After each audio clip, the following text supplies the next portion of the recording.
Hello and good afternoon, everyone. I hope you can all hear me clearly. Welcome to everybody joining in today on our maiden edition of our Medics in Tech launch webinar.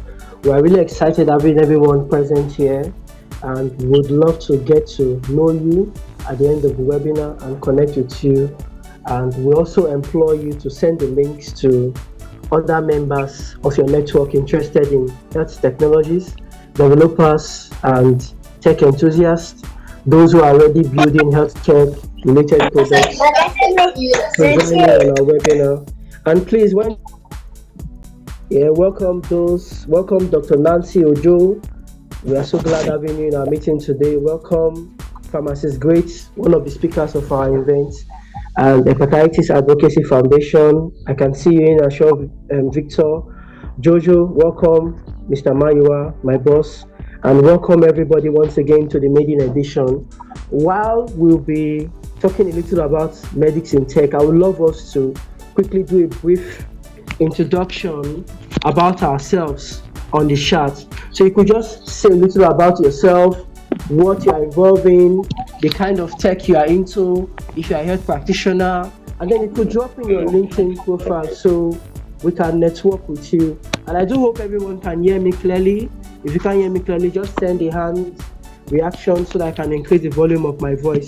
So kindly use the chat option, send in your name, your designation, your role, what you do, your interest, what you hope to get out from the meeting, and your LinkedIn profile. So I'll just be going in a little about who we are as an organization. So Medics in Tech is a platform bettered with a goal to seamlessly integrate technology into healthcare practice by empowering medics and non-medics building in healthcare space. And we do this via trainings, a culture of information sharing, and collaborative initiative. I'm Dr. Ifiri, and I'll be your moderator for today. And moderating alongside with me is the beautiful Nurse Nonye, who will be speaking in to everybody present here shortly. So I'm awaiting you guys to introduce yourself on the chat section. Kindly drop your name, what you do, your areas of interest in tech, what you hope to get out from this meeting, and your LinkedIn profile, because we'd like to connect with you and know you better. About this time, I would like to be introducing our key lead, the person of Dr. Kenneth. So Dr. Kenneth is a radiologist and a data scientist. He's the convener of Medics in Tech, which I've done a little introduction about, which is aimed at fostering collaborations between medical and tech professionals to pioneer excellence. He's also the co-founder of Epoch Zero, spearheading transformative initiatives through AI-based radiology solutions to advance healthcare in Africa. He's also the co-founder of MedUp Africa. It's a lot of things and a whole lot of persons. And then this is a very sensitive period we are in. Times are changing. We have a topic called Stethoscope to Code, where we'll be looking at how technology has transformed the dynamics within which healthcare is being practiced. And I know our speakers will do a lot of justice to that. This is February, and February is a month where we share love. But I can dare say there is no better intersection, or rather no better display of love to me, a health tech enthusiast, than the intersection between health and technology. Where healthcare and technology meet is a point where I can say we have true love. So once again, get your pens, your papers, and your thinking cap ready, and get ready for like the time of your life, because this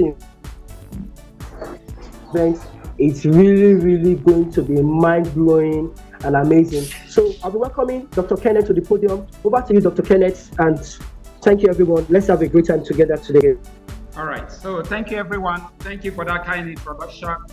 Everyone, you're welcome to Medics in Tech launch event. My name is Dr. Kenneth Agu. So I'll be sharing my screen now to let us into the world of Medics in Tech. So can everyone see my screen? Yes, sir, we can. All right, so let's get to it. So Medics in Tech, our motto is pioneering excellence in the intersection of health and technology. And this is truly what we stand for. It's a community for medics, just as we have all seen said out there for medics who are interested in tech or those who want to actually transition into tech.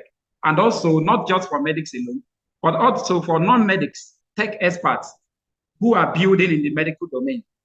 And a whole lot of things is involved in it, as we'll see as we go forth. Now, it's important to understand our mission and our vision.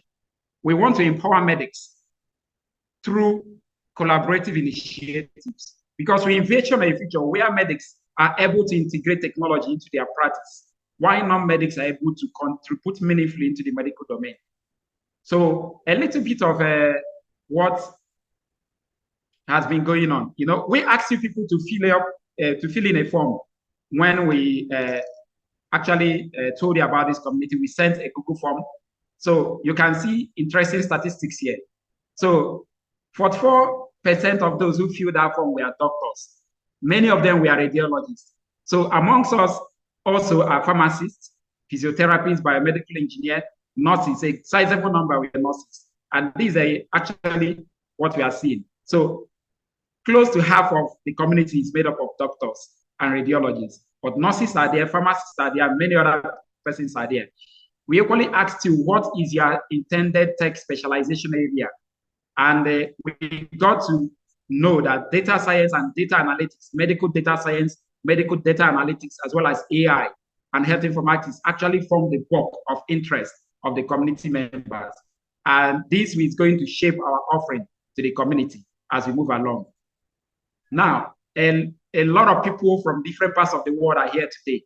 Majority are from Africa, Nigeria, Cameroon, Ghana, Zambia, and Rwanda. But we equally have people from Zambia, people from France, UK, India, US, China, and even far away as Alaska, Canada. You won't believe that. We equally asked you, what is your intended level of tech specialization or your current level of tech specialization?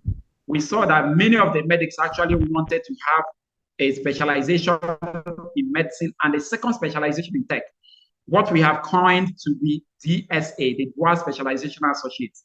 Roughly equal amounts of attendees actually chose to be digital health enthusiasts or medical tech pioneers. Medical tech pioneers are those who want to move into tech fully, practicing little or no medicine.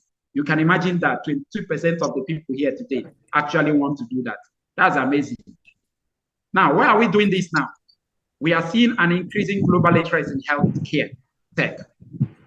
At the same time, the adoption is increasing bit by bit as a lot of technology is coming into the space. There is rising demand for collaboration with healthcare personnel to integrate tech in medicine. And despite this, we see an enormous gap in the skill required to integrate all these digital health innovations into healthcare.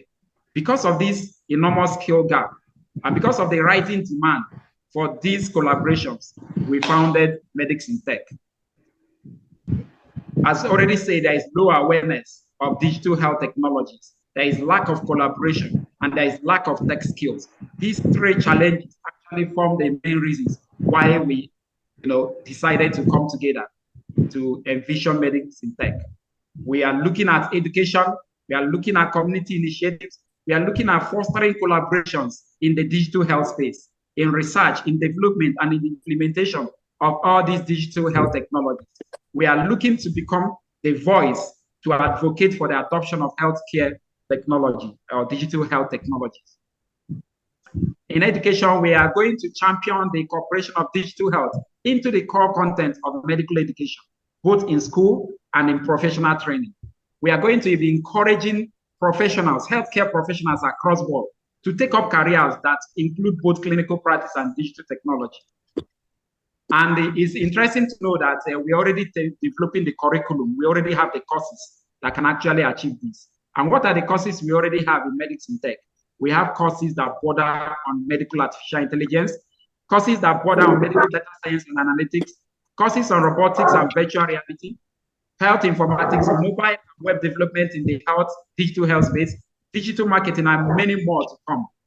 Talking of collaboration, we are going to lead collaboration in the digital health research, development, and implementation between the tech companies, the tech experts, and the healthcare professionals. We are going to be engaging policymakers tech experts, tech companies, clinical hospital leaders and clinical leaders. If you are a digital healthcare startup, if you're a digital healthcare personality, if you have an organization that is bordering on digital health, or you have digital solutions, we are going to be your mouthpiece. We are going to really advocate using media, visuals, and audio media to advocate, to push digital health technologies out there, to give them the voice they require, to present them to the government and to the healthcare personnel so that the integration and adoption can come faster. So looking to know about the cutting edge advancements, looking to hear inspiring stories about digital health solutions, and looking to upskill yourself in anything related to digital health technologies or solutions, we are your shop club. I'm not the only person involved in this. We have so many people who are making this possible. From Mayowa to Godsend to Joyce to whole lot of people. These people you are seeing here are amazing people. They are the ones that are actually anchoring this organization, making sure that Medics in Tech delivers its promise. So you definitely get what we promised. Now, before I end, I want to also look at this quote. It is important to know that clinicians must not be computer experts. Everyone here must not be computer experts. And that's why, if you look at our website, we have divided people into enthusiasts. And we equally have the category called digital, the DSA, the Dual Specialist Associates, as well as the medical pioneers, the digital health pioneers. So you operate at a different level. You mustn't be a computer expert to contribute or to adopt or to integrate healthcare technologies, because these things are actually disrupting our practice. So we should have an idea of it. This quote is actually anonymous. So finally, welcome to Medics in Tech community. Get ready to supercharge your digital health journey. And most importantly, stay tuned, be in our community, because we are going to have a lot for you. And especially for this presentation, we have 3 presentations today. These are 3 wonderful, inspiring presentations. Listen keenly, get your pen, book, and everything ready, and get ready to equally win. Every other information will be found on our website and on our different social channels. We are looking for contributions. We are looking for sponsorship. We are looking for partnerships. So if you're in the digital health space, if you want, we want to partner with you. We want your contributions. We equally want sponsorship from both from the government and from the private sector. So thank you so much and welcome to this event. Stay tuned and you will regret your coming. Thank you so much. So over to you, the moderator. Okay, thank you so much, Dr. Ken. Everyone, please, can you hear me? Hear me? Yes, we can. We can hear you. We can hear you. All right, that was such an enlightening speech from our convener of Medics in Tech, Dr. Ken. Thank you so much once again, sir. Okay, so I'm Chinonyere. I'm a nurse and also a data analyst, and I always bring good news. So this morning, I bring to you 2 categories of good news. I believe prizes are meant for winners, and everyone here is a winner. For making it here this afternoon, you're already a winner. Okay, so for the first category of our prize, we will you have to do this at the end of the webinar. Okay, so it's not cause much distraction. You just have to, all you have to do is just go to our page, our social media page, Facebook and LinkedIn, and repost our last post with yourself. And the people or persons with the highest number of likes and share will stand a chance to win our branded bag. Okay, and then for our trivia, which also comes with a prize, all you have to do is just pay attention to the speakers, and we'll be setting or bringing out some trivia questions from their teaching. And anyone that 2 lucky winners, they are the ones to get our automatic DB machine, and I believe you would want to have that. Okay, having said that, I would like to welcome our very first speaker this morning. So he is a digital health evangelist, and a business growth expert, co-founder of LandArm, a strategic partnership builder, a pharmacist. He's very passionate about revolutionizing the healthcare industry through digital innovation. So this afternoon, we have the privilege of hearing from Great Oyita as he shares insights on the digital diagnosis, that is navigating the impact of medtech and digital health innovation on medical practice. Please join me and welcome Great Oyita. You're welcome, sir. Yeah, hello everybody. Good afternoon, everybody. Hope everyone can hear me. Can you hear me? Yes, we can, sir. We can hear you. Okay. It's a great privilege to be here, and I actually like a situation or an instance like this where people like-minded come together to see to it that we can actually share common knowledge, share common wisdom to advance healthcare. Okay. Today I've been tasked to talk about digital diagnosis and its impact on medical practice in terms of the innovations that we have. And it's quite a lengthy topic, but then based on the constraint of time, I will try to limit my talk to the time available to me. Okay, my name is Great Oyita, as introduced. I'm a pharmacist. I'm a digital health evangelist. I talk about digital health. I'm also a co-founder of a prop tech company, and we do a lot. Okay, so basically that's it. So like the moderator has introduced, and I've also done the same thing. My name is Great Oyita. You can follow me on LinkedIn. Okay, so basically digital health, innovations, and how it's impacting healthcare. I'm going to limit it to Africa. I'm very sorry for those coming from other continents. I'm very sorry, but you can replicate whatever I'm going to say because it actually applies to every country around the world. Digital health is a new frontier in healthcare, and it's not just new in Africa, but new globally. And it's a dynamic frontier that is changing as new technologies continue to emerge. And I want us, as a start, to imagine a future or even a present situation where people in the remotest area can have access to the best technology in healthcare. It is possible, but given our current situation, these are not what is actually going on in a lot of the societies we find ourselves in Africa, in Nigeria to be precise.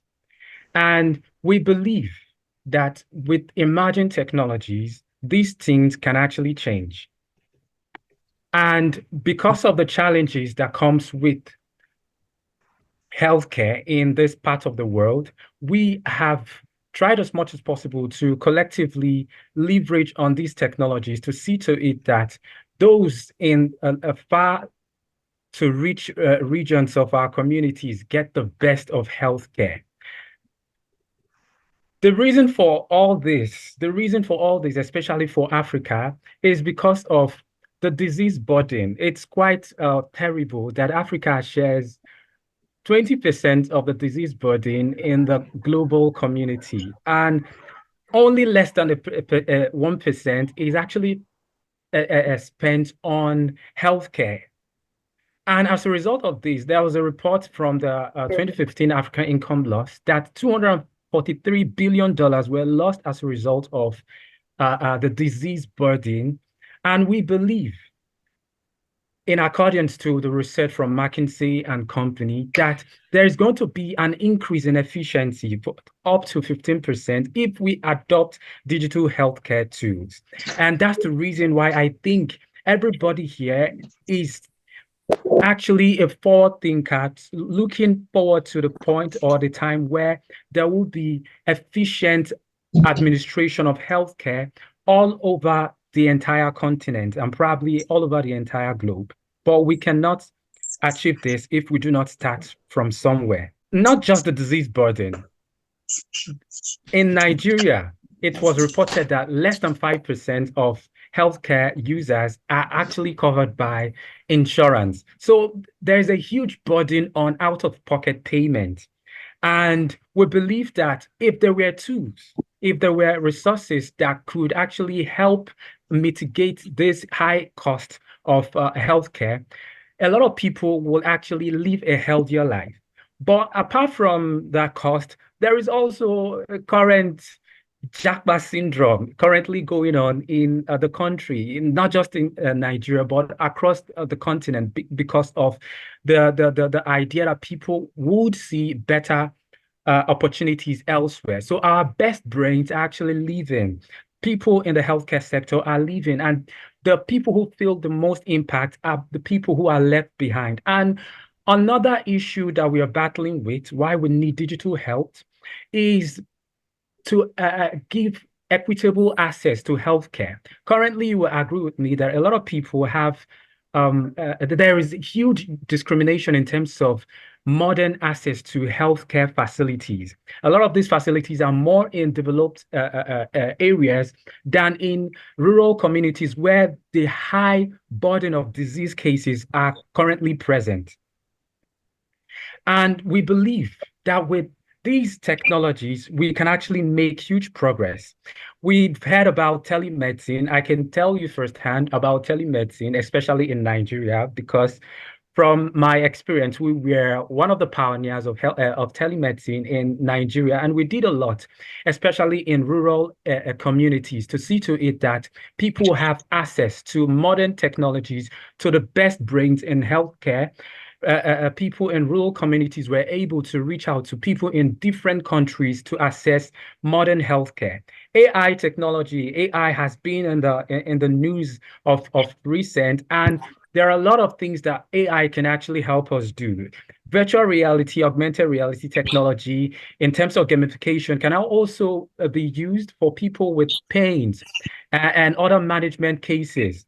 And blockchain, I will talk about this later on. But before we move over to these technologies, another aspect is a wearable technology. We know of the Internet of Things, Internet of Medical Things. But in general, just last month here, there were two cases that were reported, one of which was a patient who was saved via the Apple Watch that someone was wearing, and it was able to detect that this patient had low oxygen saturation. This patient wouldn't have been alive today if these technologies were not available. The other one happened in the UK. She was on a flight and she collapsed. And when they searched her, they found an electronic health record card in her wallet, and they were able to, check her electronic medical record and see what she's suffering from, and that's how she was triaged.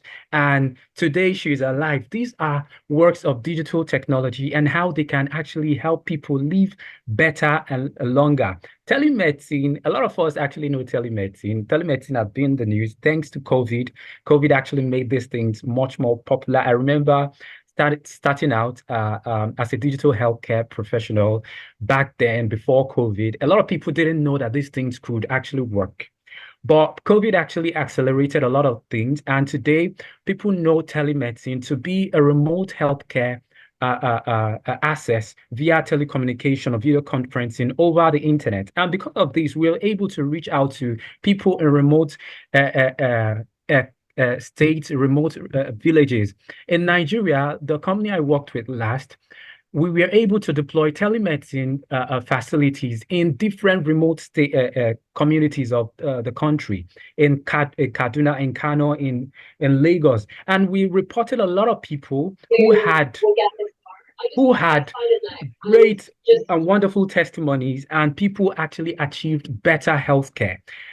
AI, I won't just talk about AI without telling us why we need to actually focus on AI, because AI is a big money pool for a lot of investors. If you're a business-minded person, not just a healthcare person, you would actually be looking at making more research, more solutions that are AI tailored to help in the healthcare industry.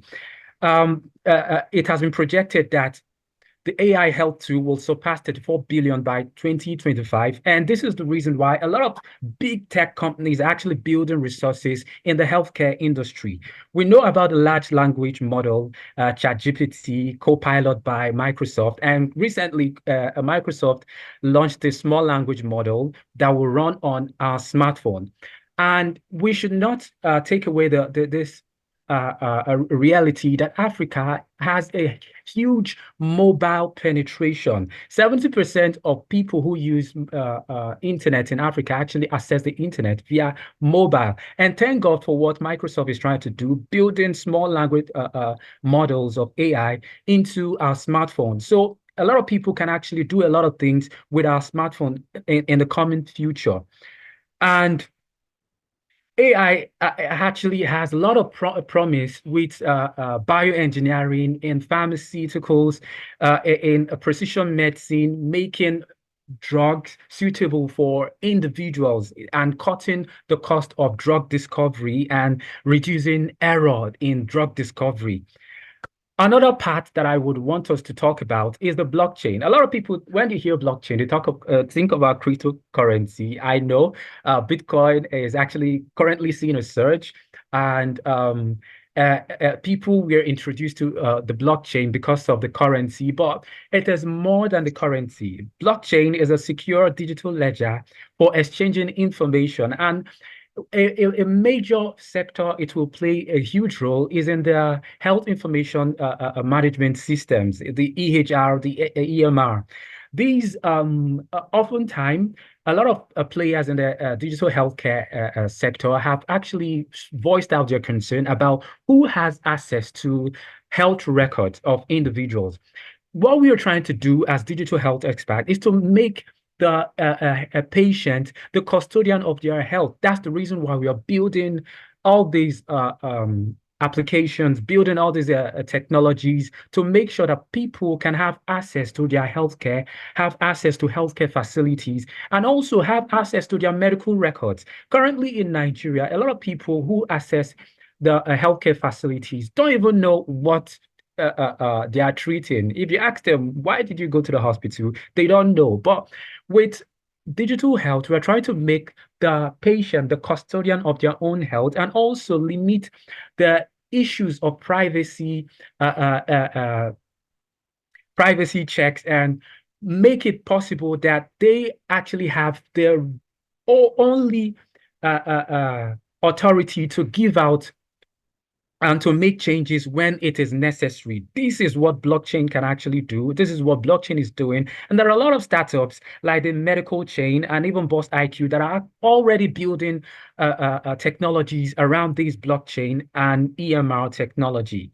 There are challenges to implementing and also for us to see the impact of these digital health across Africa. Africa has a huge infrastructural deficit in terms of internet, in terms of building resources that are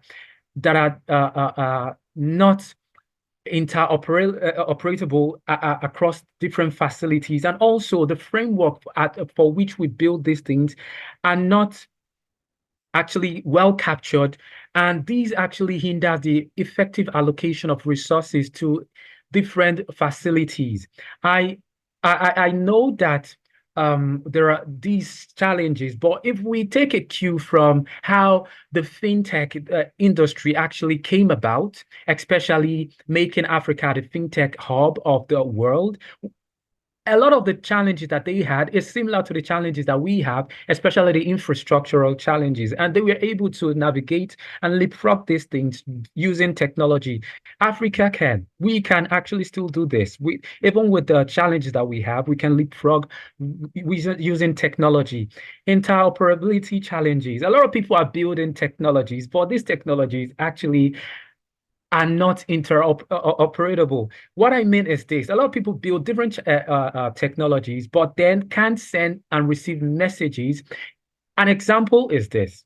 If, like the example I gave about the lady who was rescued because of the EHR card that she had, if the system was not interoperable, it would have been very difficult for these persons to access a medical health record and actually save her.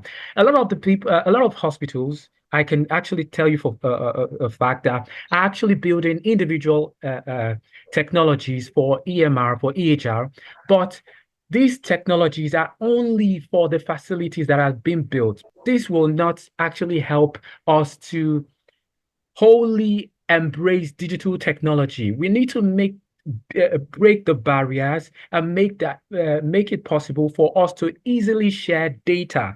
Now, there are policies that need to be put in place to make these things happen.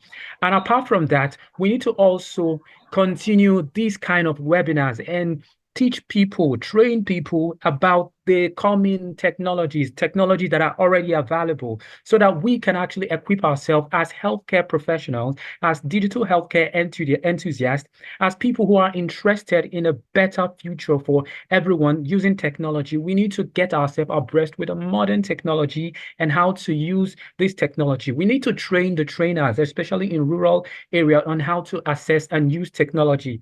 And another challenge that we are facing is the fear of change. A lot of people, especially those in the healthcare sector, healthcare professionals, doctors, pharmacies, are afraid that AI is going to take away our job. That is not the reality. AI is actually human programmed. Yes, it learns via the algorithms and machine learning and all, but then you can't remove the human touch of healthcare. Whatever we are building, we in time past, a couple of months or years ago, we saw the technology giants, Microsoft, Amazon, building healthcare facilities. But I can tell you that they are actually struggling even with their multi-billion investment in these facilities. The reason is this: they think healthcare is all about technology. Healthcare is not just about technology. Healthcare is also about humans.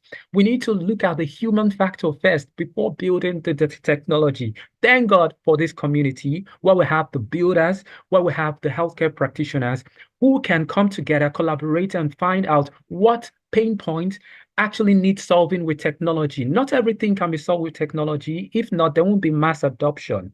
Opportunities actually abound for us to actually see the impact of technology across board in healthcare. We need to continue to invest in the training of our healthcare professionals, and also people who are interested in building this technology. They need to come together and collaborate, not just collaboration between healthcare enthusiasts, healthcare professionals, and those building the technologies, but also a government-private partnership needs to be in place so we can have a lot of these infrastructural setback. Internet needs to be made available for us to reach out to the unreached.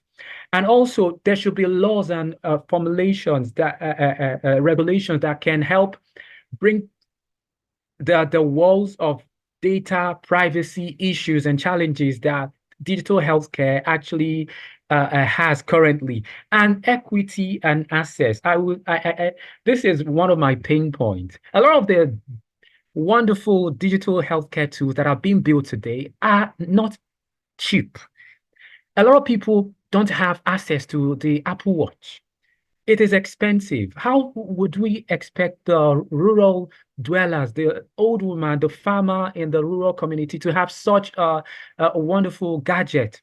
Meaning we are building technologies, but not putting into consideration people who actually need this technology the most. So whatever we are building, we should keep into consideration that there are a lot of people who don't have the financial capability, but actually need this. So we should make healthcare equitable and accessible to everyone.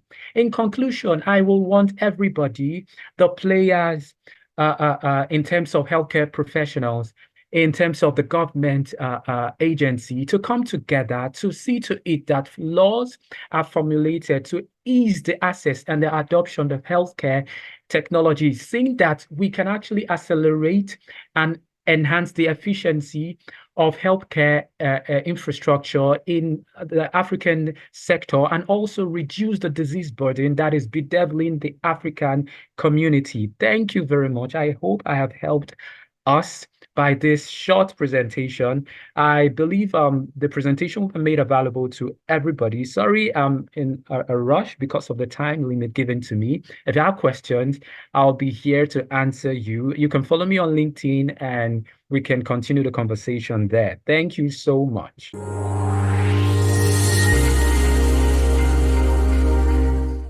Wow, thank you so much, from Great Oyita. That was an amazing and impactful section from you. Hope we are able to take note of some things, the amazing things that you said. I learned a lot. I don't know about you. So if you check our chat concerning the task that I said earlier, you can see the links to our post. So we will still send it to our WhatsApp group chat for you to move ahead with the task challenge. And remember, I told us about the trivia question. Hope we are listening. Okay, so I don't want to take the BT machines myself. I want to give it out. I will be dropping in the trivia question now. I will say it, and as well as we'll get to see it on our chat. Can equally check the chat. Please do not raise your hand. You can just give the answer to the question in the chat. So the first two persons to get the right answer correctly on the chat will be the lucky winner of our automatic BT machine. Okay, so are we listening? Can everyone hear me, please? Yes, we can. Can you all hear me? Yes. All right, thank you very much. So the first question that we have here for the speaker is the global healthcare blockchain market is projected to reach 16.30 billion by which year? Let me take it again. The global healthcare blockchain market is projected to reach $16.30 billion by which year?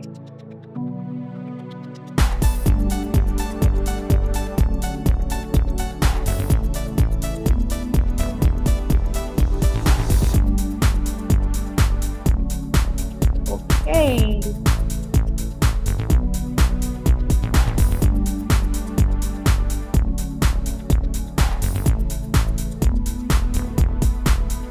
Wow.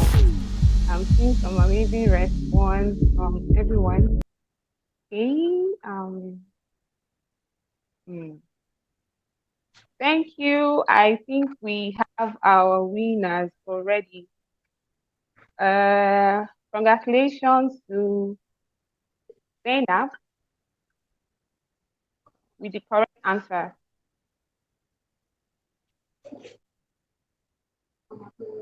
So the correct answer to this is actually 2031. So congratulations to Zainab. And the second winner is Bosede. Hope I used your name. So please, can we give them a round of applause? If you didn't get lucky for this particular one, we have two more subsequent speakers. So you still have a chance to win. All you have to do is just pay attention. So Zainab and Oposede will reach out to you through our WhatsApp platform. Thank you. Dr. Efiri, you can come now. All right, thank you, beautiful Nurse Nonye. Hope everyone can hear me clearly. That was a truly amazing presentation by Farm Great Oyita. And I guess during the Q&A section, I'll be the first person to ask my question. But we'll be continuing in this event, and I'll be privileged to be introducing our next speaker, who will be speaking to us on why medics should lead digital health innovations and the value of cross-sector collaborations with health tech experts. This is really going to be an amazing and very, very insightful section. It's going to be taken by none other than Dr. Shisom Inri Ezedi. I'm sorry if I did not get the name right, ma. She's a pediatrician and an associate professor, a data analyst, a software developer, a digital health innovation. In summary, to die for. She's a versatile leader dedicated to shaping the future of healthcare through digital innovation and academic excellence. As a distinguished pediatrician and associate prof, she brings unparalleled insight and dedication to patient care and scholarly pursuits. Our commitment to advancing healthcare is further underscored by founding of the medical hub Pete Cow, which you can find on the Google Play Store. It has over 1,000 downloads. I'll just type in the app so we could check it out. The platform, conceived and developed under her leadership, has democratized access to vital healthcare resources, enhancing patient outcomes and accessibility globally. Today, we have an amazing privilege of hearing from Dr. Chisom as she shares her insights on the pivotal role of medics in digital health innovation. Please, everyone, let us join me in welcoming Dr. Chisom to the podium, and let's have an amazing time. Thank you, Ma, for making our time to be with us. Over to you. Looking forward to a very amazing presentation. Hello, thank you very much, Efe, for that kind introduction. So, good afternoon, everyone. I don't know, do I share my screen or do you want to do it for me? I'll prefer to share it, please. Okay, so let's do that. The screens. Okay then, so good afternoon, everyone. So I'm Dr. Chisom Ngurezedi. I'm a pediatrician and an assistant professor, otherwise known as senior lecturer here in our environment. So I just got to learn that people from other countries are here. Well, you're welcome to this particular presentation. So this will be my outline, the introduction, status quo, the role of medics, several case studies, challenges, conclusion, and of course, the way forward with questions and answers coming later on in the day. But before I go into the status quo, I'd like to talk about, briefly about medics and why we should be involved in digital health innovation. Like I mentioned earlier, I'm a pediatrician. I'm also a lecturer, but at the same time, I'm a programmer, a Python programmer. I started out initially as a data analyst using Python to analyze my data set for research because I'm in academics, and if you don't publish, you perish. It's a common saying, though. So I have several researches under my belt, all analyzed with Python. And in learning how to analyze with Python, I got introduced to data science. So that's something I want to also add to my list of skills. And recently, I also entered into software development, like he mentioned earlier, Efiri. I have an app that is being published on Google Play Store currently. So the reason why I mentioned all this is that I'm very passionate. Ever since my medical student days, residency days, I've been passionate in the idea of leveraging technology improvement of healthcare delivery, particularly here in Nigeria. And the reason is they're obvious. There's brain drain, very few manpower, lots of patients, because if you check it, the population of this country is not decreasing, if anything is increasing. So the patient load is increasing. There are very little doctors or healthcare personnel to attend to these patients. What's next? The next thing is to develop digital health solutions to these rising problems. And we can't deny the fact, excuse me, we can't deny the fact that currently we're in an era of increasing advanced technology. We are in an era whereby technology has nearly permeated in every aspect of our lives, every aspect of our lives. Just think about it.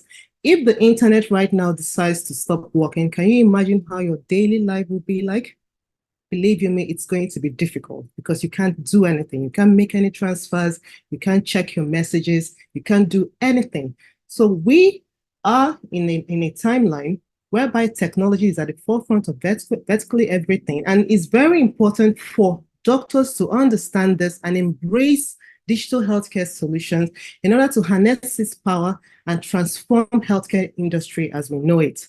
So the time to act is actually now. And the reason why I decided to start out with this little bit of introduction is that we need to understand where we are right now to be able to know where we're going. Because right now, the situation of things in this country is that there's limited digital literacy. There's limited, and it's so enormous and so grave that it's actually becoming a source of concern to me. I'm sure many of you here are aware of ChatGPT. I did a recent research whereby I shared a questionnaire, a kind of a mini survey to virtually all doctors in the country, trying to find out how many of them know about ChatGPT and its benefits or utility in healthcare. And nearly almost 2/3 of them are not even aware of ChatGPT. They don't know what it is. They've never heard of it before. And that was deeply concerning to me.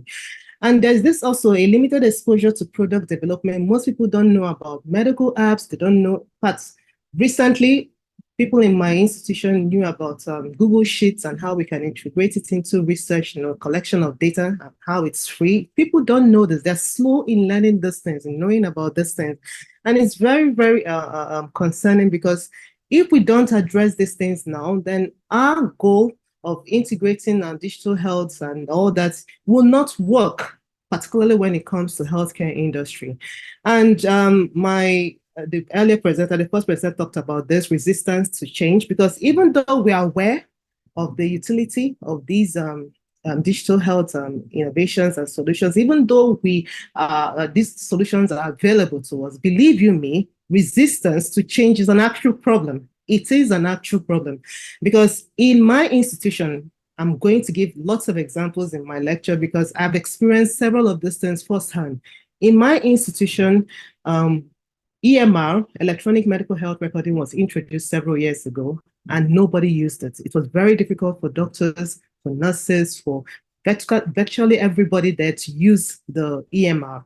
And so several months later, they reintroduced it again, this time around using tablets rather than computers. And it was still the same problem. Nobody wanted to use it. And the reason was very simple. The people who developed it didn't take into cognizance the local environment, the local doctors out there. There were so many icons, but looking at it, you can clearly see that the EMR was tailored for maybe doctors or healthcare professionals in US and UK. It had no local touch. We didn't really understand it. But most importantly, this aspect of brain drain, this JAPA syndrome that keeps flying around. People don't want to work here anymore because of poor pay and whatnot. So you have very little doctors, very large amounts of patients. Why would you spend all that time trying to type out their problems and issues when you can easily just write it down in paper? So of course it didn't work. It didn't just work. But recently, the current CMD in my institution did something that was quite fantastic and studied the situation, understood the prevailing issue of resistance to change. And what he did was he removed completely the folders of every single patient in the, I mean, if you had a folder, it was kept in the archives, but no new folders were being produced anymore. So all the healthcare professionals in the institutions were forced to use the electronic medical health recording, and that is actually how we came about using it. So resistance to change is a serious problem. It's not enough to sit back and think, oh, I've developed something that can cure this or that can do this. Always understand that there is that resistance to change, particularly as concerns our environment. And then inertia in the system, bureaucratic inertia. You've come up with this solution. It's fantastic. It's groundbreaking. It's thought-provoking. But again, you have to understand the environment that we live in. I don't know whether it applies to other African countries, but I'm certain about Nigeria. You've developed this application, you go to your boss, you present it to them, and they'll say, oh, that's wonderful. Write a proposal. You've written the proposal, and then it proceeds to move from office to office. And by the time it gets to the chief medical director or the health minister or the commissioner of health, that may take about several months. And by the time they call a meeting, I mean, it's a whole, I don't know. So it's a whole lot of problems, and this is the situation at hand.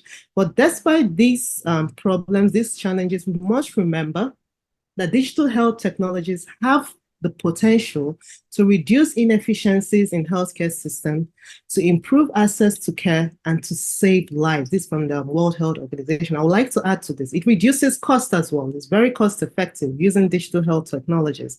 And so it's very important for us to understand our role as medics in digital healthcare innovations. When I got this topic, I understood medics to mean medical doctors. Okay, I understand that there are diverse roles of people here, but with respect to this lecture, I'm referring now to medical doctors. So what is the role of a medical doctor in digital health innovation? One, clinical expertise. I'm aware that there are several doctors here, several medical students. So let's go through the journey that we all pass through. First of all, you enter into the medical school, you spend 6 years technically, because with industrial actions and whatnot, you may actually spend an average of 8 to 9 years. So you pass out from medical school, you spend 1 year as a house officer, spend another year doing your youth corps. And back then in my days, everybody wanted to be resident doctors. So imagine spending an extra 6 to 10 years as a resident doctor before becoming a consultant. Now everybody wants to leave the country, but it doesn't matter. All the years spent in school, in postgraduate training, you're in contact with patients, you understand the complexities that goes into their management, you understand the clinical nuances involved, collaborations with practically all the healthcare professionals, you're in tune with all that because you've gathered this wealth of experience over the years, nearly almost decades by the time you're done, with your training and being a consultant and whatnot. So who better really to lead, or let me not use the word lead, or to collaborate with when it comes to digital health innovation, if not the medics? Think about it. If not the medics. So the clinical expertise is something that one shouldn't throw away. And then the second one, which for me is very important, I came to realize this recently, is the user-centered design. When I developed my app, the app I told you about, is an app that actually calculates things for pediatricians and whatnot, because I'm a pediatrician. So that was my main interest, coming up with calculations to help with that problem. But I realized something. Programming the calculations was not a problem. I did that in a few hours and I was done. The actual problem that I had in building that app was the user-centered design. Because I got to thinking, what colors will a doctor like? Because I can't just wake up and use any color that I want, maybe pink or anything. I have to use warm colors or colors that evoke certain feelings, because an average doctor in Nigeria is stressed out. I've talked about it several times, brain drain and whatnot. An average doctor is stressed out. You have work pressure, family pressure, maybe exams and whatnot. So I needed something that when they open the app, they feel comfortable. The colors are not too overpowering. I needed a design whereby if the doctor needs an answer to something, it's very quick and easy, very simple. So the user-centered design is truly one of the key foundations towards the success of any innovation or any app. So one must pay attention to that. So if you're a tech expert building an app, and you don't take into cognizance of the fact that these doctors may not like this design compared to so and so design that you're used to, maybe when working with another group of people, you may actually have a product in your hand that may not sell with respect to doctors or even the patient, because the doctors can tell you what designs are appropriate for patients. Like, I'm a pediatrician and I already know what mothers or fathers may want to see with respect to their children. So it's very important, user-centered design. Another is research and development. Okay, you're building, the first presenter, Pharmacist Great, talked about wearable devices, a device that can detect the pulse SpO2 of a person. So imagine you're a tech expert and you're developing a wearable device that can detect something in the human body. How on earth will you know if the outcome of that device is actually correct, is accurate? There's no way you can tell without engaging the services of a medic or a healthcare professional who is proficient in that field. You can't find the answer to that unless you engage them. So in production, if you want to know whether the outcomes are accurate, you need the services of a doctor. That collaboration has to be there.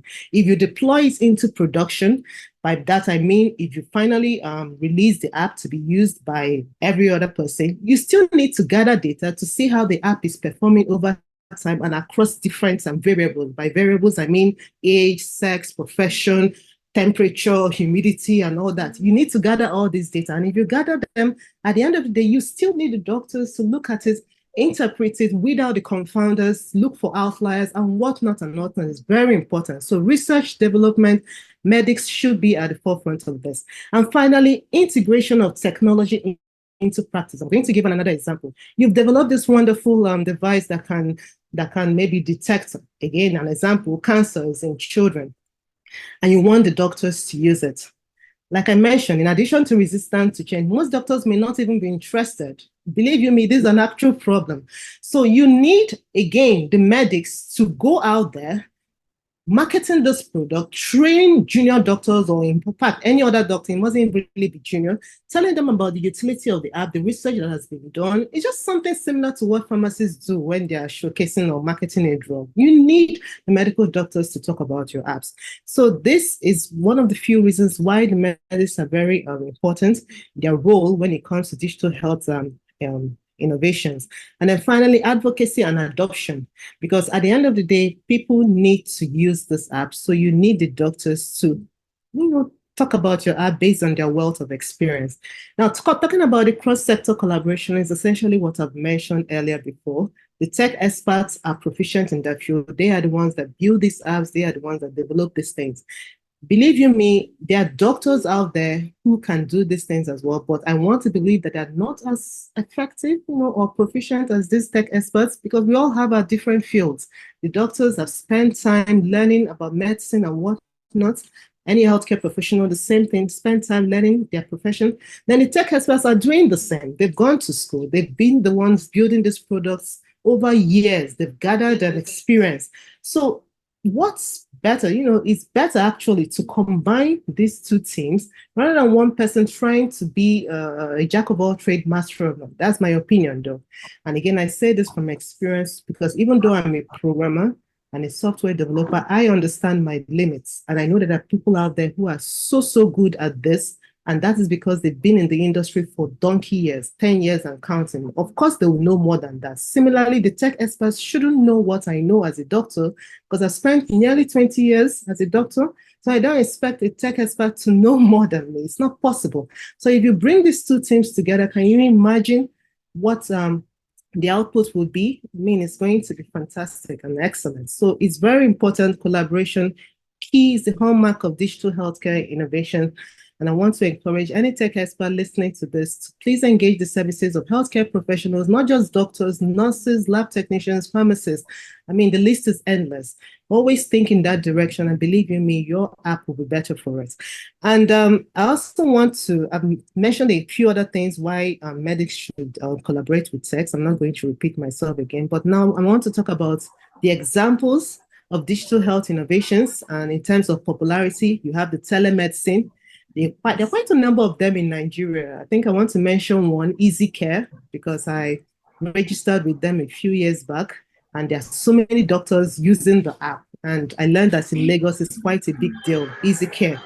Then you have the mobile health apps. If you open Google Play Store, there are lots and lots of mobile health apps. And of course, the in thing now, AI-powered diagnostics. Talking about this is like opening up a can of worms. We're never going to end it, because as a data analyst, I mentioned that I also want to be a data scientist. I'm actually working towards that. So if you think about it, machine learning, supervised learning, unsupervised, deep learning, image processing, natural language processing is a whole world of its own. And people are harnessing its power into building digital health and products. So it's quite interesting, really. And I want to point out some of the existing products that are already available. You have DeepMind, which is a subsidiary of Alphabet Inc., that's Google. And there's Zebra Medical Vision, which use AI to analyze medical images.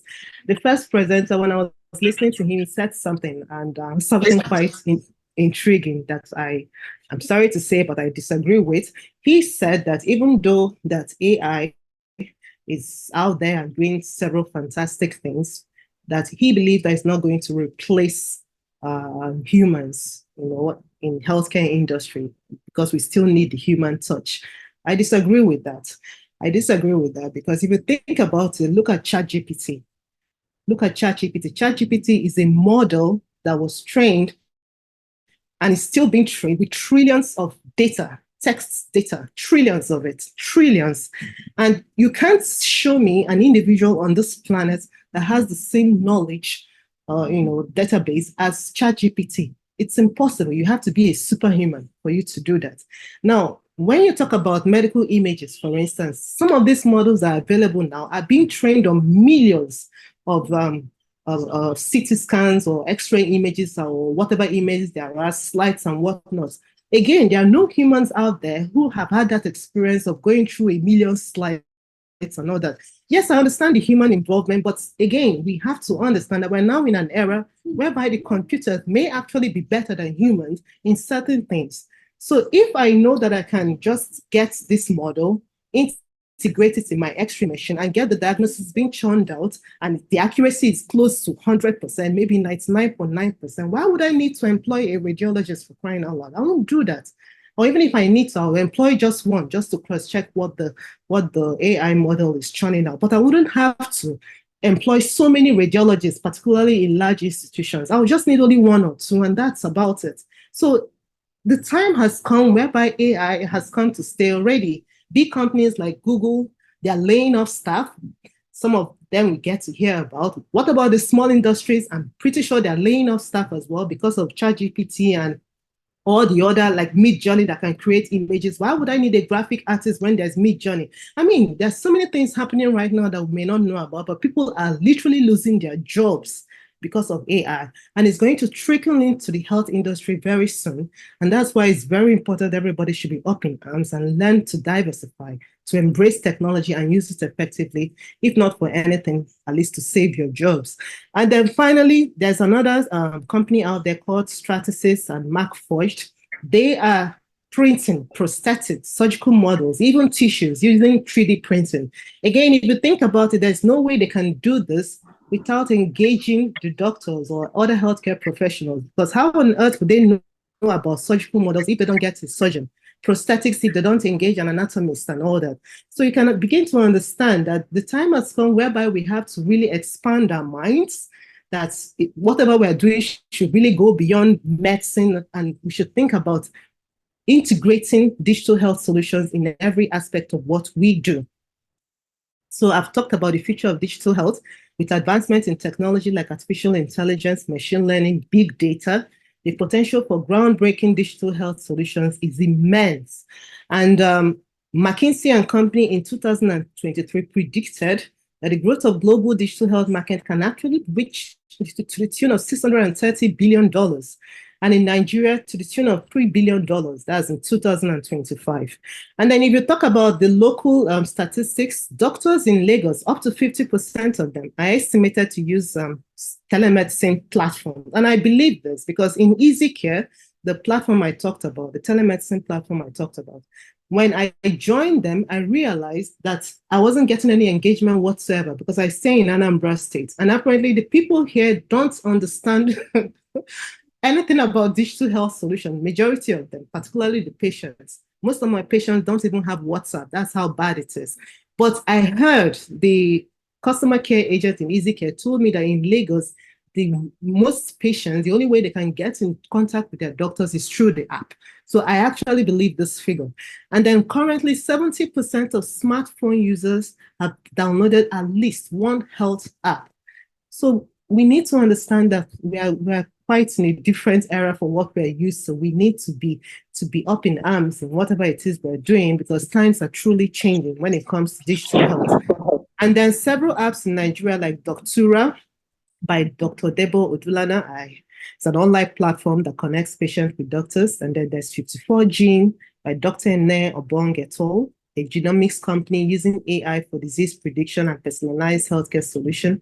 And then AI-powered diagnosis, I've mentioned some of them. Apparently, they are already here in Nigeria. I'm waiting for it to trickle down to my institution, and it's going to be something amazing, really. And I also want to present my own app. My humble self. This is just an app I published this year, January 6th. I got tired of my junior doctors and medical students always having to calculate something and wasting so much time. If you want to calculate something like body surface area, it literally takes minutes. And GFR meaning glomerular filtration rate, checking the status of the kidneys, that takes more than a few minutes. So I got tired of the whole delay. If I come for my ward runs, I'd like to leave on time as much as possible. So I had to develop this app. So it's an app that you can find easily on Google Play Store. It has over 1,000 downloads, and currently the ratings are up, and I'm pleased to announce that it has a 4.8 rating.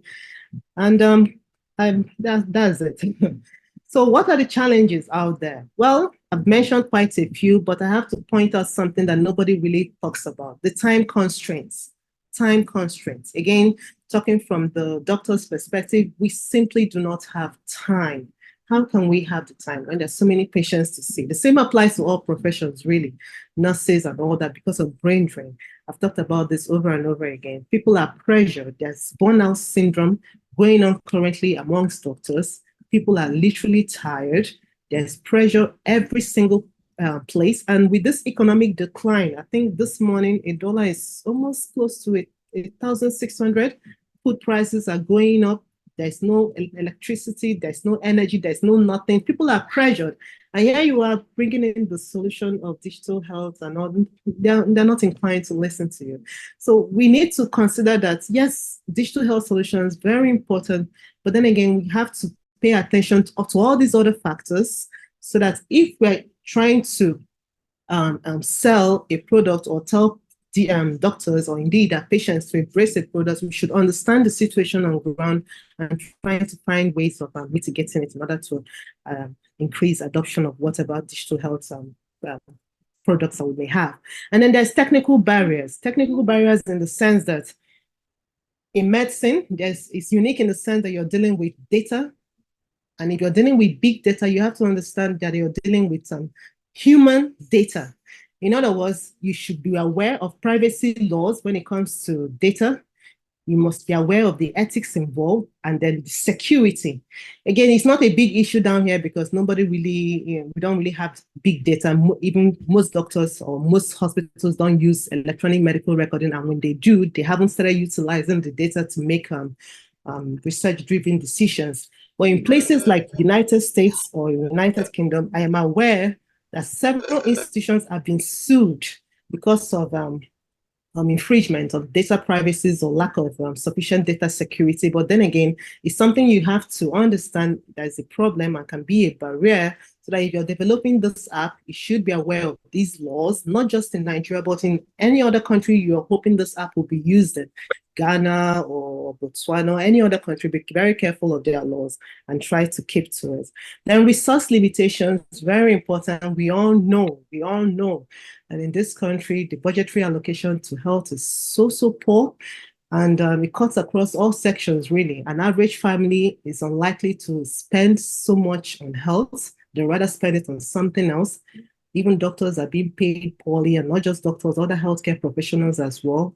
They're all being paid poorly. So there's this restrictions or limitations when it comes to research, and that can impact on digital health innovations or creations. But then again, we need to understand that at the end of it all, if we think about the utility or the benefits of this, which is the impact on patient care, then perhaps we can sit down and think of how we can address these challenges in order to have this goal being attained.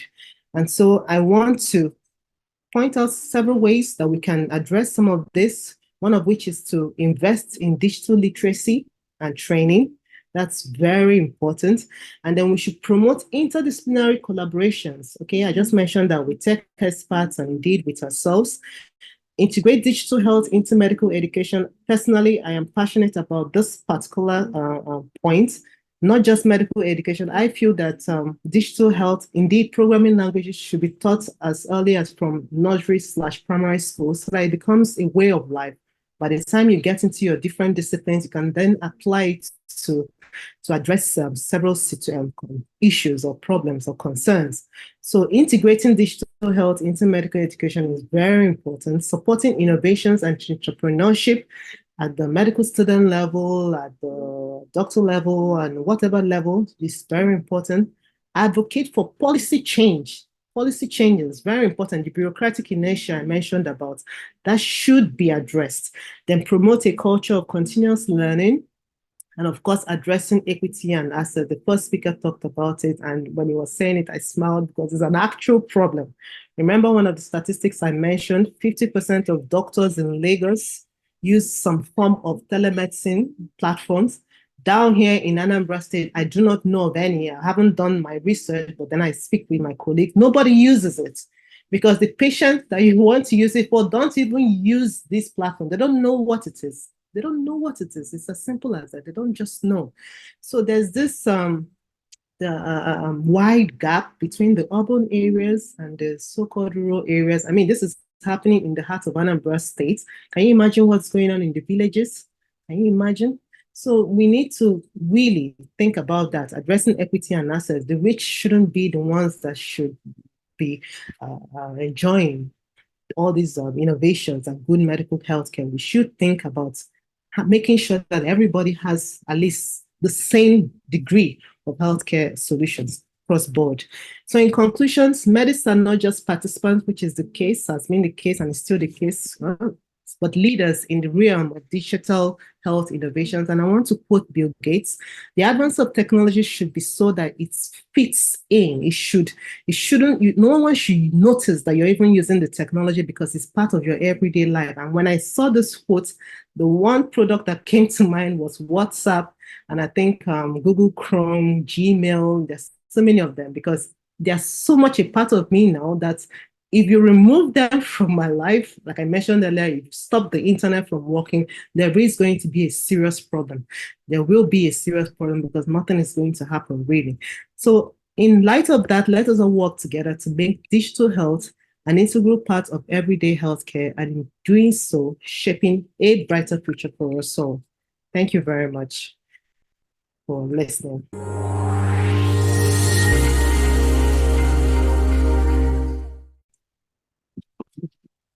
Wow.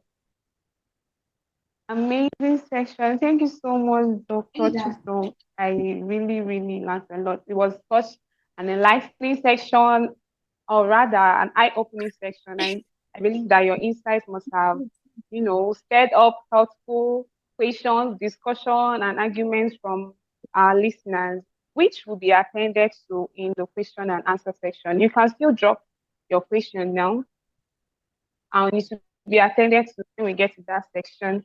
Okay, so for the second trivia, we have a question. Before I would say that, I would really want to point out something. Dr. Chisom mentioned about advocacy and adoption, as well as collaboration. And I'm very glad that we are here present in medical tech and medics in tech community, because it's a collaboration of different health workers. Even non-medics are here as well, not just limited to doctors, but nurses, pharmacists, and radiographers and medical tech in any platform at all. So, so that we can enhance the collaboration needed to pioneer an excellency in healthcare. Okay, so for the trivia question that I have, hope we are listening and we are taking notes. Who is going to be the lucky winner of our community baking machine today? So for my first question, not just first, the only question, yet again, we'll be having two winners. Hope we are listening. So according to the section and the slide shared, we were told that dash percentage of doctors in Lagos is estimated to use telemedicine platform. How many percentage of doctors is, oh my God. I mean, if you were expecting the question. Okay, this is interesting. Wow. I'm tempted to change this question, though, because it seems like we are even ready. We are more than ready. Okay. But okay. I don't know who this is. Hepatitis Advocacy Foundation. Well done. And Adeyemi, well done. So you get to hear from us soon. Congratulations. And if you've not yet won anything, we still have one more opportunity to give two more lucky winners. All right. Congratulations, everyone. And remember also, we have presents for everyone. So everyone is a winner, like I said, just for attending this very meeting today. So finally, let me welcome our last speaker for today. He's yet another passionate medtech professional who is set to revolutionize Africa through technological innovation. He is a health scientist at Project Hope, a US-based health NGO, and also a financial analyst at Opticom Finance Limited, amongst many others. He's also the CEO of Zion Tech Hub, as well as a medical doctor in training. Today, we'll be sharing with us his transition from medicine to tech. Please join me and welcome Mr. Gosten Tudoma. You're welcome, sir. All right, thank you so much. Thank you so much. It's a privilege to be among you fine people. I want to really commend my chief, Dr. Chisom. That was a brilliant presentation. I was caught in every section of that presentation, and I was asking myself some very important questions. Why are we just seeing this now? Why are we just seeing this now? Because if we had seen this problem long before now, we would have taken proactive actions towards seeing how we can find the solutions. But the reality is that at the moment, integrating technology into medicine and reaching the hallmark where it revolutionizes our health sector has even become more and more difficult. And unfortunately, the truth is that the reality is that it's even going to get tougher and tougher by the day. So the time to take action, the time to act is now.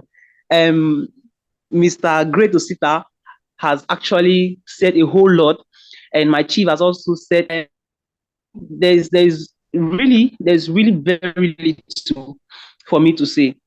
But let me just cap it up by saying that we are all aware that technology is innovating every sector of human life, and the health sector is not left out, as emerging technologies have become the first line approach to patient management.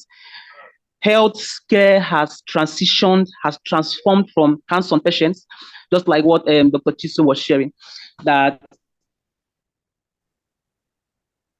the healthcare system has actually come to the hospital settings. It has become more and more digital. She talked about the telemedicine. So the healthcare has transformed from hands-on patients, the physical profession we knew about, the traditional and orthodox methods, things are becoming really digital at the moment. At the moment, we are in the era of data-driven decisions in healthcare. I'm going to talk about that much later towards the end of this section. So doctors, nurses, and other healthcare professionals now rely on a wide range of software and hardwares to help them facilitate and manage patients. We have been talking about the electronic medical records. There's also the patient portals. I was discussing with a Ghanaian. She's a Ghanaian, but she's a medical doctor based in Georgia. And I think she's here in the section with us. I was discussing with her last week, and she told me about the patient portal. Yes, that at the moment there is a patient portal. We are not talking about illusions, right? We are not talking about technological illusions. We are talking about things that are our reality. So there are patient portals where patients can just walk into, and there is a full diagnosis of everything wrong with the patient. And let me also cite with my chief that definitely, if we don't upskill, AI is going to take our jobs. Yes, it's not even up for a debate. It's not up for a debate because I have partnered with health professionals from across the world, and I know the position of health technology at the moment. And I can tell you, just like what she have said, that AIs, ChatGPT, these devices are more effective, more efficient than the traditional or typical medical doctor. In fact, the only thing we are holding on to now is that emotional touch. Yes, that emotional touch. That is the only advantage we have over the systems that are currently in place. And if you look at it, you are going to subscribe. Yes, you're going to subscribe for efficiency. You're going to subscribe for accuracy and precision of results. Beyond, you're going to prioritize that beyond emotional touch. You say, I shared something on LinkedIn, and a lady said, I wouldn't want an AI treating me, or I wouldn't want an AI touching me. Yes, that might be true. But what happens when there is a need for efficiency, there's a need for precision, there's a need for accuracy, and you can actually get that from the AI machine? Trust me, when you're even sick and you're near dead, it doesn't really matter. What matters to you at that point is that you come out of that situation and you're whole again. So there are records. We have the electronic medical records. We have the patient portals. We have the remote monitoring devices. We have the telemedicine tools, as we have all mentioned, and a whole lot of other standard equipment in the present day health settings. My chief was talking about the electronic medical records, right? I feel that there is still a step further. It's good that we are starting at this point where patients' records are becoming digitalized. But there is a point, just like what the first speaker said, there is a need for us to begin to assess these results, this data in the cloud. Yes, there's a need for us to begin to assess it in the cloud. That is when the magic or the potentials of this system becomes very efficient. What's the essence of having a medical record when if I travel from Kaduna State, that record cannot be accessed? It becomes almost useless. Then the only essence of the medical record is that the essence now is that, okay, it's going to be there for a longer period of time, because with the traditional and orthodox way of recording or taking the records of patient with the medical folder, that is really, really orthodox, right? Because after some time, those things become archaic, right? Sometimes we lose this record. Sometimes we somehow, one way or the other, we just cannot find them. But with the electronic medical records, we are sure that we can always access them. But there is a need for us to go a step further into having this data on cloud, whereby if my records are taken in Sokoto and I travel to Castina and something happens and I'm rushed to the hospital, there is no need for the doctor to start asking me or asking the person who has brought him to the hospital, oh, what's his name? Does he has any health related conditions and all?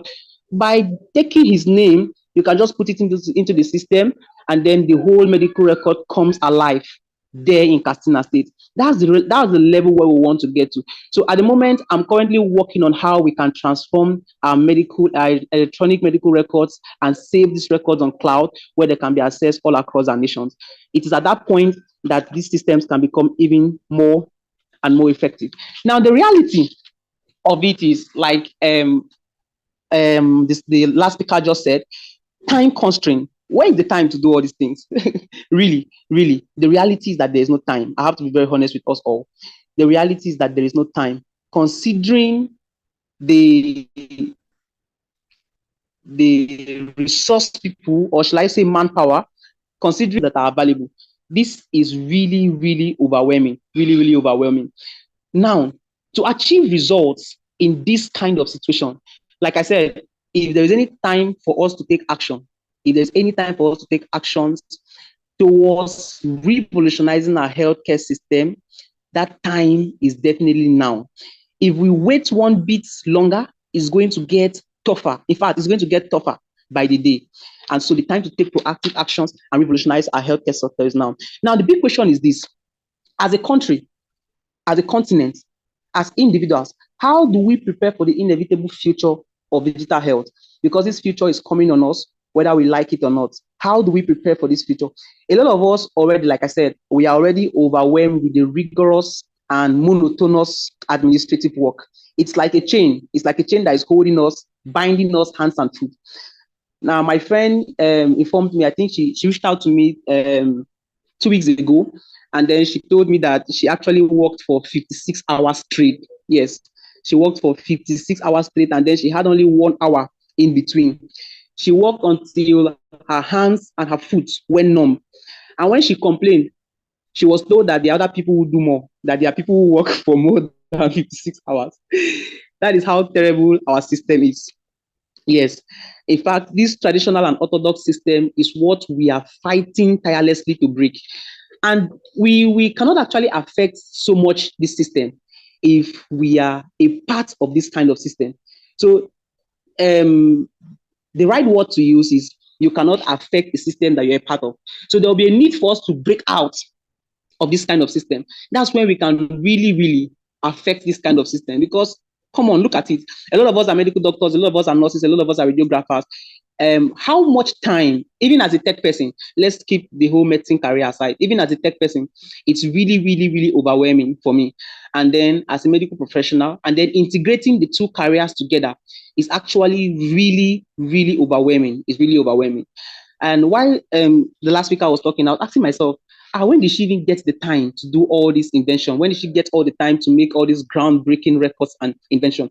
And then I took from everything she has said that she actually started very early. She started very early.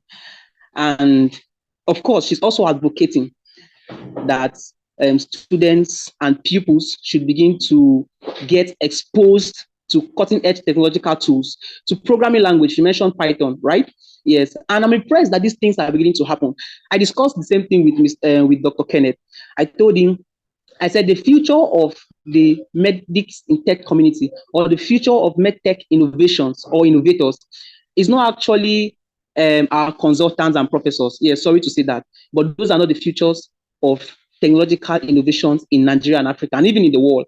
We, me, you listening to this section who has been a part of this. So we are the future of digital technology, and we have to take proactive actions. We have to take the bull by the horn. Otherwise, we are going to continue this loop. We are going to continue this cycle of traditional and orthodox health system that have paralyzed us and paralyzed our nation and paralyzed our continent at large. And we cannot even make so much impact. Yes, we cannot make so much impact in this kind of paralyzed system. As a student, I developed a model that is currently used by Project Hope to predict disease outbreaks and patient outcome. And this model have saved thousands of lives through proactive and prompt and efficient patient management systems. Yes, this is the point where we are trying to get to. Now, the truth about it, ladies and gentlemen, is that this result was not achieved through, what should I say? This result was achieved through hard work, dedication, resilience, doggedness, and of course, multiple failures. Because as you're going to know, when you come into the health tech scenario, you're going to realize that there is room for multiple failures. We're going to fail so many times because it's a different ball game altogether. Again, I want to say something. I was discussing with Dr. Francis. He's the DG for the West African. He's the Director General for the West African Institute for Public Health. Yes, Dr. Francis, and he told me that right now, we are already late, but now is the time for us to act. Now is the time for us to act. That we are in the season. Let me quote him verbally. He said, "We are in the season of health tech. We are in the season of health tech." And just like Dr. Chisom has said, through sensitization, because these technologies are just in the mainstream countries, right? When you want to talk about health tech, you're going to mention the first world countries, UK, US, and all most of the European countries. And then when you come to Nigeria and Africa, you realize that these technologies are not going to get here anytime soon. But the truth about it is that we have to. You're muted, sir. Okay. Oh, sorry. I just realized that I was muted, and I don't know for how long. But then again, I was just trying to say in a nutshell that there is a need for us to take proactive actions, and we have to take those proactive actions now. Everything of true value comes with a price. And the question I want to ask us before we close this section, or before I leave the section to our anchors to continue, is that are we ready to pay the high price? Are we ready to pay the high price? The truth about it is that this venture, this idea or innovation we are trying to break into is going to require so much from us, so much sacrifice. But then it's a high calling. And the question this evening or afternoon is, are we ready to pay the high price? I want to say something very briefly before I say thank you and opt out. You don't need to invest 4 hours every day. Yes, you don't need to invest 4 hours every day. 1 hour every day, 25 minutes every day for 1 month, for 2 months. you're going to achieve exponential results. And that is what I want us all to do. Because like we say, or like we have said, there is time constraint. Time constraint is one of the major challenges holding us. So we are going to look at a situation where the curriculums are designed in such a way where participants are able to study and take the courses at a pace that is going to be convenient for them. We understand that all of us are medical professionals and our schedules are really tight. So we're going to design these curriculums in such a way where we can take them at our pace. But I want to encourage everyone, 25 minutes every day, 1 hour every day for 1 month. That is a whole lot of time. And that is enough to equip you with the skills to make you relevant and compete favorably on the global stage and put our country, of course, and our continent at large on the world's map as a hub of innovation and creativity. Thank you so much.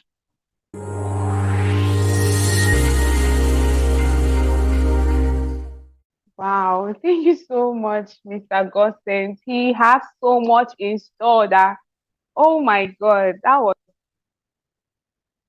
I don't know, it was just an enlightening moment from him. He has so much that he doesn't even use slides because he has a lot of hands-on knowledge to share with us. Thank you so much, sir. I'm sure if he was given the whole day, he can keep talking and talking. I've known him for quite a long time. He's a friend that wants a schoolmate. He loves teaching. That's one of his passions. Thank you very much, sir. Okay, hope we are gaining a lot, or we've gained a lot, because we are almost coming to the end of our program today. Okay, so I'm sure we're also taking notes. So finally on I don't know who will be the last 2 lucky winners, but of course there'll always be a winner. And remember that we are all winners. We have our free PDF roadmap and free courses to share. So on that note, I'll be calling out the question. It's just a walk in the park. Okay, so during our introduction, I said a few things about Mr. Gossens. So I would like to ask, what company does Mr. Gossens work with currently? What company does he work with? Am I getting my winners? Okay. Okay, now I can see. What company does he work with? I didn't say his own company, the CEO. What company does he work with? Interesting. Okay. Okay.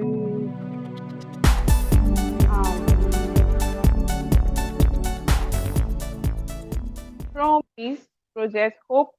Thank you, but it was not so complete. I don't know if I can give that grace. So see, Project Hope in UK, amazing. Okay, so Promise, and I don't know if I got your name correct, Dosti. Have this one. Congratulations to you, and congratulations to everyone that got the trivia. We'll reach out to you, or rather reach out to me on our WhatsApp platform. I will be dropping a note so you can reach out to me, and I hope to hear from you as well. Congratulations to everyone. Thank you. Dr. Fury, please take over. All right. Wow. This has been a ride. Thank you so much, Famosita, Dr. Chisom, the professor, and a beloved mentor to me from now on. All right, yeah. Dr. Thank Kenneth. you so much, all our speakers. We are grateful. And thank you all that have stayed on to the end of this section. It's been an amazing time. We've learned so much. Even me, I've learned so much that we actually catapult me to higher levels. So, and thank you, the moderators too. Thank you all who participated. Dr. Joyce is actually going to give us a closing remark. I would like to mention something. There is this burning question about how do we learn all these things? And that's actually why Medics in Tech was actually created. So we are in the right community.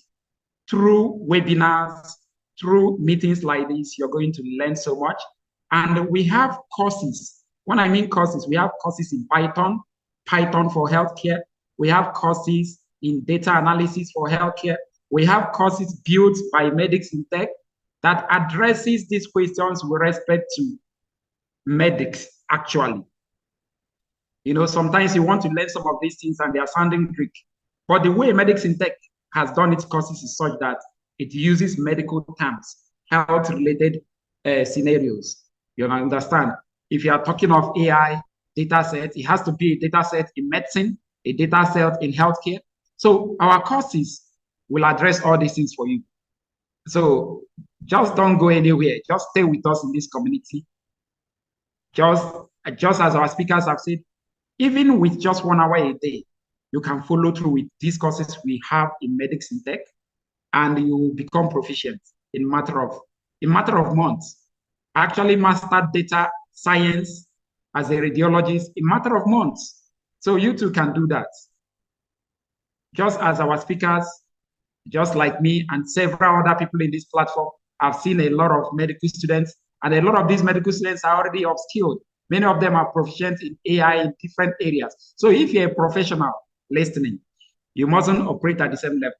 You can be in the community as an enthusiast who just wants to hear information, so you don't get, you don't get relegated to the background. You can be such a person that wants to have double specialization in medicine and in tech. You can also be that person who wants to go all in. Man, just become a medical tech pioneer, practicing little or no medicine. So at whatever level you are, our community built by these team members will cater to you. We'll promise that and we'll deliver. So Dr. Joyce, I think it's time for you to take over. Thank you so much. Dr. Joyce, please share the link to our WhatsApp group on the chat. Thank you. I'll do that now. Thank you all for joining today's webinar. A very big thank you to our speakers, Dr. Chisom, Dr. Oita, Dr. Godsend, and also everyone that took our time to pioneer excellence in medicine. You all are the real MVPs. Your engagement and insightful questions have made this session truly, truly valuable. And I'm very convinced that you have your minds enriched, because I have mine enriched and I'm ready for this medical revolution. To those that got the giveaway, you really have it good today. Aside from a rich mind, you have a rich pocket too. So please reach out to us via the community to claim your prize. And remember, we also have the social media trivia ongoing, where we are asked to go on our pages on LinkedIn and Facebook at Medics in Tech, and we share our last post with your thoughts. And the winner with the highest engagement will win an MIT merch. So just like the last speaker, Dr. Godsend said, he said, we need to act now. So we won't just have talks and we'll have no actions. This revolution begins with us, and no one, absolutely no one, is going to be left out. And in this vein, we have prepared roadmaps for specific tech areas, so everyone will be living with this. The roadmap is like a guide on how you can get started in any area of your interest. So please stay connected to the community so you can get your roadmap. And if you're joining this webinar session straight from our posts and you are not a part of the community, please be sure to join our community so you can get your questions answered, as well as stay connected and gain access to more of our resources. As we also have free structured courses available on our site soon. So join the wait list and once again the community so you'll be notified when it drops. Medics in Tech is open to sponsors and collaborations with founders, innovators, policymakers, and even collaborators. Together, let's shape the future of healthcare. Thank you once again for your time. Enjoy the rest of your day. Thank you. Are you still wondering what to expect from Medics in Tech community?